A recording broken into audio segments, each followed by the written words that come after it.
Starscream, you bolted! I've allowed you to carry on this long because I took a certain delight in following your string of failures. But you finally become tiresome. Starscream, you're either lying or you're malfunctioning! I can't even rely on you. What a simple insect! Starscream, you coward. You disgust me. You're scrapped, Starscream!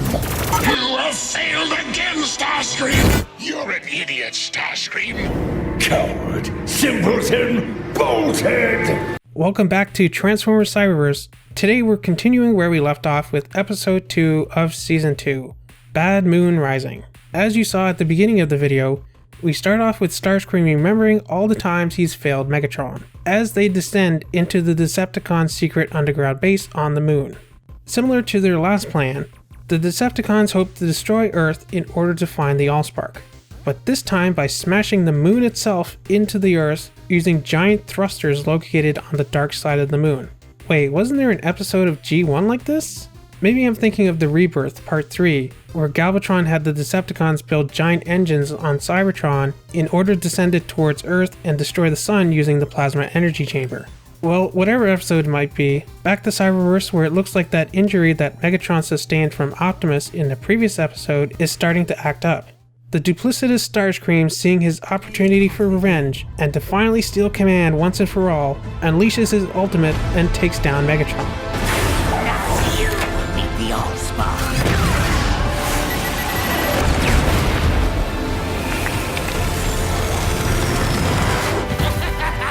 But Starscream's gloating is short-lived, as the Autobots are on their way. He orders Shockwave to set the control room to self-destruct, and the Decepticons run, leaving Megatron behind.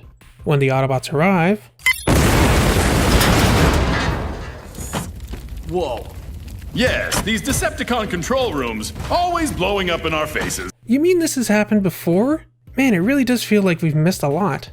Starscream and the other Decepticons arrive at the Nemesis.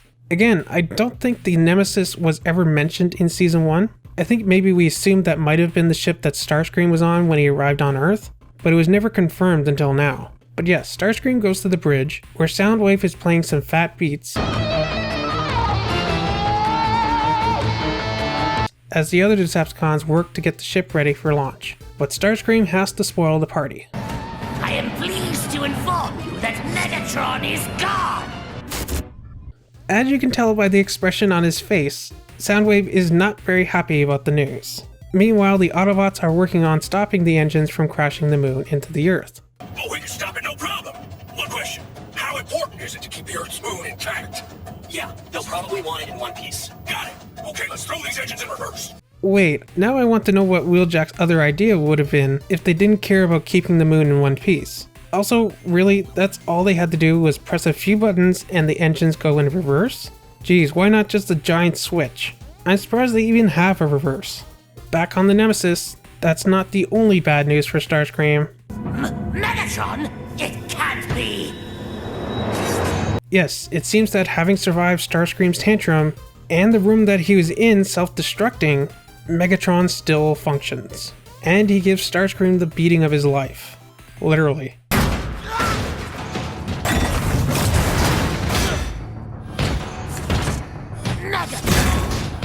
Lord Megatron!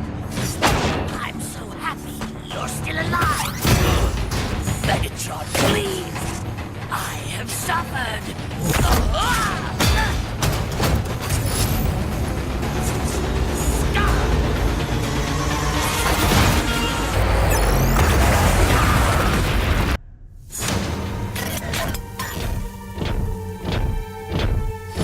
So it seems Starscream is dead, and Megatron dramatically chucks his body off the ship as all the fangirls cry out in horror.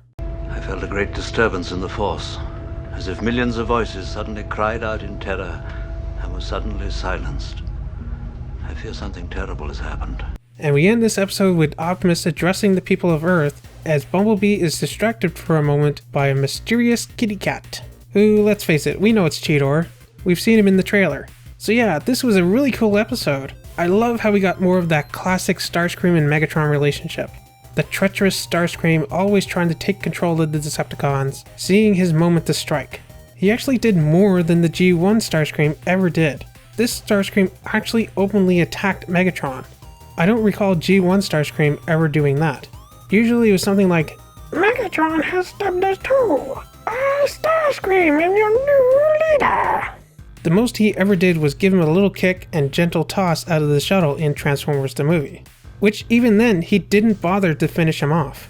Which I feel like both these moments were homaged in this episode. If intentional, very cool nod to the old fans. I also really like the scene of Megatron beating Starscream's butt up and down the Nemesis. I know in the previous episode I complained about the fight choreography not being very good at times, although this is more of a one-sided beatdown than a real fight. It was still pretty awesome. I especially like how Megatron doesn't say a word during the entire thing. Even when Starscream's pleading for his life, you know what Megatron's thinking without him even saying anything. He's had enough of Starscream's slag and he's just going to put him out of his own misery. There's not even any malice to it. He's not trying to hurt Starscream and make him suffer, at least not much. He's just trying to kill Starscream. I mean, Megatron definitely could have done a lot worse to him before finishing him off. But then again, this is a kid's show, and it's only 15 minutes, and they already dedicated 2 of those 15 to this sequence. So I doubt they're going to show anything too graphic or sadistic. By the way, I gotta say, I really like some of the background music I hear in this episode. We're on it!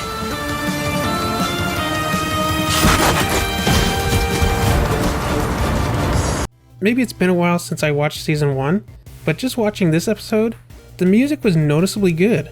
It kind of felt like the old G1 BGM, but modernized and updated. Speaking of music, did you know that this episode's title comes from the title of a song? Well, that's my thoughts on this episode, Bad Moon Rising. Again, the supposed killing off of Megatron and Starscream respectively was pretty cool, but we all know that wouldn't last by the fact that we've seen Megatron get his power up in the trailer, and we know Starscream's not dead from the footage at San Diego Comic-Con. So I wouldn't be surprised if Starscream comes back in the next episode or shortly thereafter. As always, tell me your thoughts in the comments down below, and don't forget to like, subscribe, share, ring the bell, all that fun stuff, and I'll see you back here for the next episode, The Visitor. Ooh, now that sounds like a very Beast Wars-ish title. You know, like Other Visits? Will the Vok be in Cyberverse?